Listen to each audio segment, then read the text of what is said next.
Baik, bismillahirrahmanirrahim. Assalamualaikum warahmatullahi wabarakatuh. Jadi pada kesempatan kali ini kita akan belajar mengenai bab 1, yakni iman kepada Rasul Allah. Baik, sebelum kita mulai pelajaran, alangkah baiknya kita berdoa sebelum belajar dulu. Bismillahirrahmanirrahim.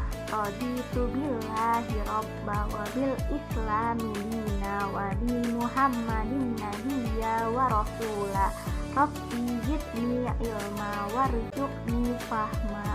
Amin. Oke, kita mulai pelajaran mengenai iman kepada Rasul Allah. Nah, di sini ada KI, kita lewatkan saja. Di sini tertulis kompetensi dasar dan tujuan pembelajaran. Oke, Ibu bacakan ya. Yang pertama, kompetensi dasarnya yakni menganalisis makna iman kepada Rasul Allah. Yang kedua, menyajikan kaitan antara iman kepada Rasul Allah.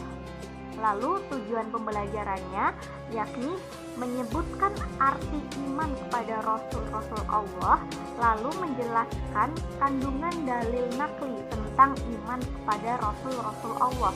Selanjutnya, menjelaskan makna iman kepada Rasul Allah, lalu menunjukkan perilaku yang mencerminkan iman kepada Rasul Allah. Selanjutnya, mengimplementasikan perilaku iman kepada Rasul Allah dalam kehidupan sehari-hari. Kita masuk ke pengertian iman kepada Rasul Allah. Apakah sudah ada yang tahu apa pengertiannya? Nah, jadi di sini Ibu kasih tahu ya. Jadi, iman kepada Rasul Allah berarti mempercayai bahwa Rasul Allah adalah orang yang diutus dan ditugaskan oleh Allah untuk menyampaikan ajaran Allah, wahyu yang diterimanya kepada umat manusia agar dijadikan sebagai pedoman hidup.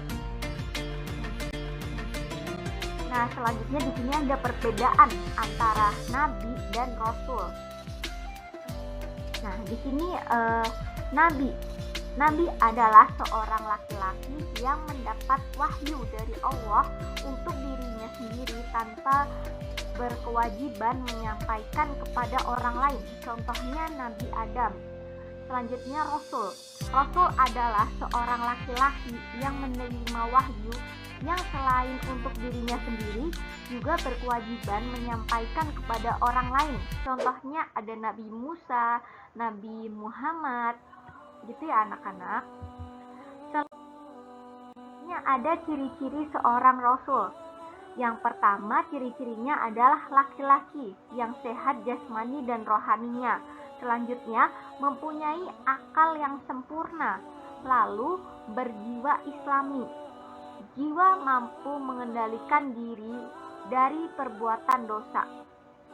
Lalu selanjutnya, berasal dari keturunan orang baik. Oke, next. Selanjutnya adalah hak-hak Nabi dan Rasul. Yang pertama, ditaati dan diikuti segala sunnah keputusan dan ketetapannya, lalu dicintai dengan melaksanakan ajarannya, dihormati sesuai dengan kedudukannya, lalu mencintai sahabat dekatnya serta keluarganya, lalu yang terakhir membacakan sholawat atas diri Nabi. Selanjutnya, tugas para nabi.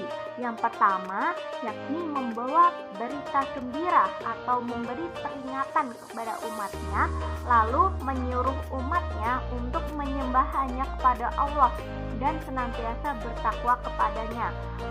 Lalu menyeru kepada umatnya untuk beriman kepada Allah. Selanjutnya, mengajarkan seluruh umat agar senantiasa mempelajari kitab suci yang diturunkan kepadanya sebagai pedoman hidup. Nah, di sini kita akan membahas jumlah rasul. Jadi Imam Ahmad dari Abu Dzar meriwayatkan dalam hadis bahwa jumlah nabi yakni ada 1240 orang, sedangkan rasul berjumlah 315 orang. Untuk yang kita pelajari, rasul yang dikisahkan Allah dalam Al-Quran adalah 25 orang. Nah, kita pasti sudah tahu ya 25 nabi ini yang sering kita pelajari nama-namanya. Selanjutnya, mukjizat setiap rasul. Jadi, mukjizat adalah suatu kejadian luar biasa yang menyalahi adat kebiasaan dan hukum sebab akibat yang dikaruniai Allah kepada Rasulnya. Nah, contoh mukjizat yang diberikan Allah kepada Rasul dan Nabinya itu contohnya Nabi Ibrahim. Nabi Ibrahim ini tidak hangus ketika dibakar oleh Raja Namrud. Selanjutnya, tongkat Nabi Musa berubah menjadi ular besar yang memakan habis ular ciptaan tukang sihir Raja Fir'aun. Selanjutnya, Nabi Isa alaihissalam mampu membuat burung dari tanah, menyembuhkan penyakit kusta tanpa pengobatan, serta dapat menghidupkan orang yang telah mati. Lalu ada Nabi Muhammad.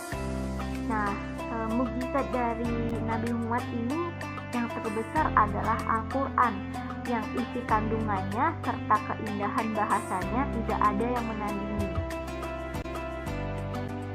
Selanjutnya, hikmah beriman kepada Rasul. Yang pertama, menyempurnakan rukun iman yang keempat, lalu menjadikan kisah para Rasul sebagai suri tauladan yang baik dalam hidup, lalu termotivasi untuk melakukan perilaku sosial yang baik dalam masyarakat, lalu tidak ada kehilangan arah dalam contoh manusia yang baik, dan timbul rasa cinta. Selanjutnya ada LKPD. Yang pertama yakni apa pengertian iman kepada Rasul. Selanjutnya sebutkan 25 nabi dan rasul. Yang ketiga sebutkan sifat wajib bagi Rasul. Lalu yang terakhir, apa hikmah beriman kepada Rasul.